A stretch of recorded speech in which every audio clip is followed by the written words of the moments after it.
Hello, aujourd'hui productivité avec le business, pourquoi je traque mon temps et pourquoi je pense processus. Traquer mon temps, c'est très simple, j'utilise Toggle, c'est un petit tool, vous mettez la tâche que vous êtes en train de faire, le client à qui c'est lié, vous faites play et ça tourne.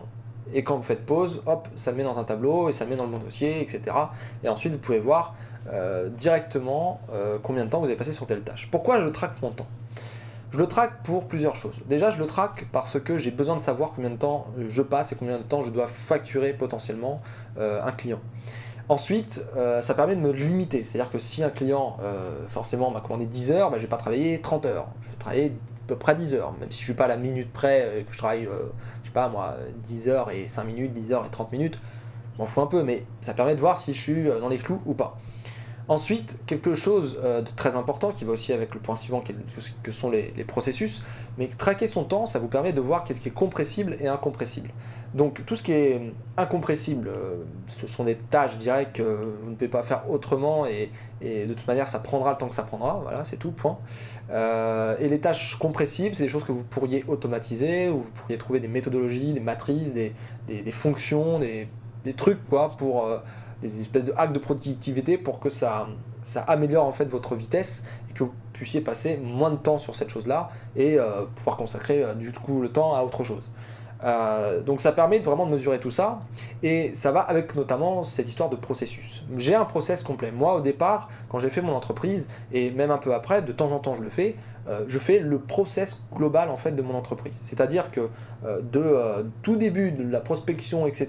jusqu'à la commande du client, jusqu'à toutes les tâches qu'on fait en référencement, jusqu'à la fin, le suivi, tout ça, j'ai tous les process qui sont écrits. Et à partir de là, j'essaie de déterminer combien de temps me prend chaque process et où chaque process je pourrais l'optimiser. Comme ça me permet de calquer pour chaque client un process particulier qui va prendre tant de temps. Et en même temps, ça me permet d'avoir un planning qui est nickel, de faire des estimations nickel, des devis nickel, et ça permet vraiment d'être dedans, quoi, dans les clous, comme d'habitude. Après, les process, sans parler de cet aspect temps, financier, calcul de devis, etc., les process, c'est super important. Pourquoi ? Quand vous pensez process, vous dites que le process, en fait, c'est quelque chose de répétitif. C'est un truc que vous pouvez appliquer. C'est un espèce de pattern qui se renouvelle. Après, il y a différents clients. Vous pouvez, en gros, quasiment tout automatiser en process. À partir du moment où vous pouvez le faire un truc humain, vous pouvez l'automatiser. Alors ça sera plus ou moins complexe. L'œil, par exemple, critique ne sera pas remplacé par un outil miracle aujourd'hui, sauf si vraiment on va dans des trucs d'intelligence artificielle, etc. Mais monnaie, ça coûte cher, quoi. Donc il faut se poser les bonnes questions, mais process, moi, je vous recommande de toujours apprendre en fait de votre travail. C'est-à-dire que si vous faites une erreur, bah, essayez de ne pas la reproduire après. Déjà, ça c'est le process basique, correction d'erreur. Ensuite, si par exemple vous voyez que vous faites des tâches répétitives et puis qu'au bout d'un moment vous dites bah, attends, je peux pas faire autrement, vous réfléchissez et que là, ah ouais, mais je peux le faire avec un Excel par exemple parce que ça va aller plus vite, ou je peux trier par nom de domaine référent, bah, c'est plutôt intéressant. Par exemple, je vais vous donner un exemple pour les backlinks. Quand vous faites un nettoyage de backlink, donc vous avez un profil de lien avec, admettons, des dizaines de milliers de backlinks. Je parle bien de backlink et pas de domaine référent. Vous avez des dizaines de milliers de backlinks. Vous n'allez pas vous taper les 10 000 lignes, quoi. Vous allez plutôt vous focaliser sur les domaines référents. Donc, vous avez, on va dire, 1000 domaines référents, voilà, pourquoi pas, on ne sait pas, bref, 1000 domaines référents, bon, c'est déjà plus jouable, mais c'est quand même beaucoup. Donc, comment faire pour gagner du temps ? Déjà, ce qu'il faut se dire, c'est par quoi il faut trier tout ça. C'est-à-dire que si vous regardez chaque domaine, admettons, on fait le cas empirique, vous prenez chaque domaine, vous le mettez dans le navigateur. Qu'est-ce que c'est le domaine? Qu'est-ce qu'il a fait comme backlink? Vous regardez chaque page. Vous vous rendez compte du temps que vous perdez? Tandis que si vous prenez un backlink par domaine, si le backlink il est complètement crade, avec une encre optimisée, ça veut dire en gros qu'on peut déjà traiter à la hache toutes les encres optimisées que je ne veux pas.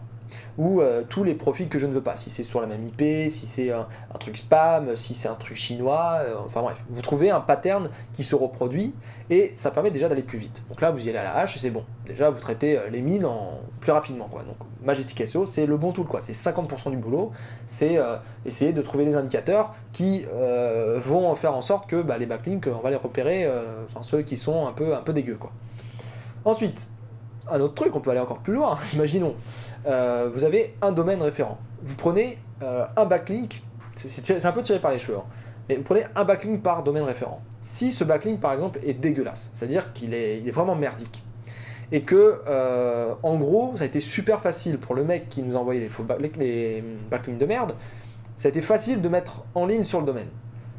Vous n'allez pas vous emmerder à désavouer juste une URL, sachant qu'en plus, ça peut se reproduire plus tard. Puis que, ça se trouve, voilà, n'importe quelle personne peut faire un backlink dégueulasse, et c'est dommage, en fait, de se dire, bon, bah, voilà, le backlink, je ne vais pas désavouer l'URL, alors que le domaine, il est complètement pourri jusqu'à l'os, quoi. Donc, pareil, là, c'est pareil, c'est un process. Il faut tout penser en process. Alors, c'est tiré par les cheveux ou pas, hein, ça dépend de votre niveau, mais en tout cas, je pense que vous pouvez tout optimiser. Vous prenez par exemple là, cette caméra, je l'ai achetée pourquoi? Parce que j'en avais marre de faire des dessins sur Word complètement merdiques ou Photoshop avec une tablette tactile parce que j'arrive pas à le gérer. Donc qu'est-ce que j'ai fait? J'ai pris une feuille, j'ai acheté cette caméra, il y a un col de cygne, ça s'abaisse, boum, et maintenant je peux dessiner sur papier et j'ai pas de problème. Et ça fait des dessins qui sont plutôt pas mal. Et je peux les scanner, hein, je peux les prendre en photo, et en plus de ça, je peux les faire en live devant le client. Et je pourrais très bien vous le faire là, hein, à dessiner, parce que elle est faite pour ça. Il y a même une lumière derrière pour explorer. Voilà. Donc, traquez votre temps, ça vous permet de voir sur quoi il faut que vous puissiez jouer pour optimiser tout ça. Et les processus, pareil, essayez de penser tous les process de votre entreprise, essayez de penser chaque tâche, chaque nouveau truc que vous faites, et puis essayez d'optimiser ça au maximum. C'est essentiel pour la vie de votre entreprise. Allez, passez une bonne journée, bye bye, à demain.